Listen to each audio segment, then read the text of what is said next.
নমস্কার বন্ধুরা, মধুমিতার রান্নাঘরে আপনাদের অনেক অনেক স্বাগত জানাই। আজ আমি আপনাদের সামনে হাজির হয়েছি খুব নতুন একটা রেসিপি নিয়ে। যদিও পটল আমরা কম বেশি সবাই খেয়ে থাকি, তো চলুন রেসিপিটি দেখার অনুরোধ রইল। বারবার পটলের একঘেয়েমি, পটলের রসা কষা ভাজা এরকম খেতে খেতে যদি বোর হয়ে যান, অবশ্যই এই রেসিপিটা একবার ট্রাই করবেন। এখানে আমি পটলগুলো ভালো করে ধুয়ে নিয়েছি আর এইভাবে দুই দিকে একটু করে কেটে নিয়েছি, যেন তার মধ্যে সমস্ত মশলাগুলো খুব ভালোভাবে চলে যায়। তো পটলটা দেখতে হবে যেন একটু ফ্রেশ এবং একটু কচি হয়, তাহলে কিন্তু রেসিপিটি খেতে খুব ভালো লাগবে। এখানে ভালো করে ধুয়ে নিয়েছি। এখানে আমি এবার ম্যারিনেশন করে নেব। দিয়ে দিয়েছি সামান্য পরিমাণে লবণ এবং হলুদ। তারপরে লবণ এবং হলুদ দিয়ে খুব ভালোভাবে মাখিয়ে এটা 5 থেকে 6 মিনিট মতো রেখে দেব।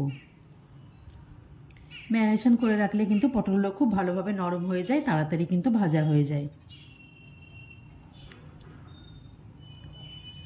ভালো করে ম্যারিনেশন করে নিয়েছি। এদিকে আমি তেল গরম করতে দিয়েছি। তেলের মধ্যে এবার পটলগুলোকে এক এক করে দিয়ে দেব। লো টু মিডিয়ামে রেখে কিন্তু পটলগুলোকে খুব হালকা করে ভেজে নিতে হবে। পটলগুলো যেন ভাজতে ভাজতে একটু নরম হয়ে যায়, সেদিকে খেয়াল রাখতে হবে। ভাজা হয়ে গেছে, এবার এগুলোকে একটা একটা করে তুলে নেব।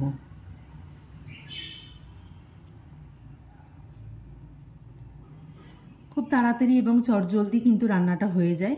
এখানে আমি একটা মশলা আগে থেকেই তৈরি করে নিয়েছি কালারের জন্য কাশ্মীরি রেড চিলি পাউডার, সামান্য পরিমাণে জিরের গুঁড়ো এবং সামান্য পরিমাণে ধনের গুঁড়ো। সবগুলোকে একসঙ্গে নিয়ে এখানে জল দিয়ে একটা পেস্ট আগে থেকে আমি তৈরি করে রেখেছি। এভাবে পেস্ট তৈরি করে রাখলে কিন্তু এটা তেলের মধ্যে দিলে পুড়েও যাবে না, আবার এগুলো একটু বাটা মশলার টেস্ট নিয়ে আসে। এদিকে পটলগুলো ভেজে তুলে নেওয়ার পর যে তেলটা বাকি ছিল তার মধ্যে আরেকটু তেল দিয়ে দিয়েছি আমি, এবং আগে থেকে তৈরি করে রাখা মশলাটা দিয়ে ভালো করে ভেজে নেব। দিয়ে দিলাম সামান্য পরিমাণে কালারের জন্য একটু হলুদ গুঁড়ো, আর আমি এখানে একটা টমেটো কিন্তু ভালোভাবে পেস্ট করে নিয়েছি, সেই টমেটো পেস্টটা এর মধ্যে দিয়ে দেব। টমেটো এবং মশলাগুলো খুব ভালোভাবে আগে ভেজে নিতে হবে। এটা একটা সম্পূর্ণ নিরামিষ রেসিপি, তো আপনারা যে কোনো দিনে কিন্তু বানিয়ে খেতে পারেন। এখানে আমি 1 চামচ পরিমাণে কাঁচা লঙ্কা এবং সর্ষে বেটে নিয়েছি। এটা কালো সর্ষে, আপনারা যদি সাদা সর্ষে থাকে তাহলে সাদা সর্ষেও বাটা দিতে পারেন। সর্ষে দেওয়ার পরে কিন্তু একদমই বেশিক্ষণ ভাজা উচিত নয়। একটুখানি নেড়ে নিয়েছি, আর এখানে দিয়ে দিয়েছি আমি 1/2 চামচ পরিমাণে আদা বাটা। তো সমস্ত মশলাগুলোকে খুব হালকা আঁচে একটু ভেজে নিতে হবে।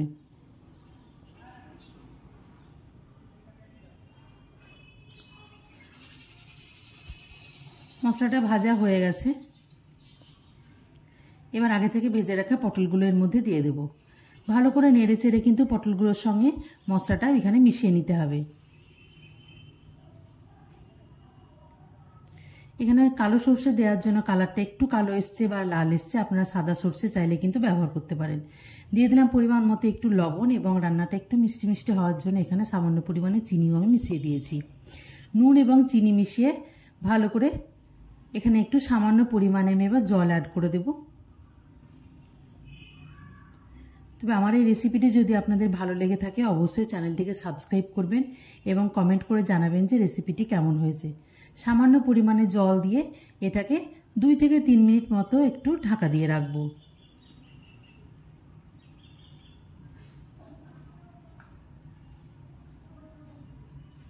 দু মিনিট পরে কিন্তু ঢাকা খুলে একদম কিন্তু পটলটা একদম রেডি হয়ে গেছে এবং খুব ভালোভাবে সেদ্ধও হয়ে গেছে।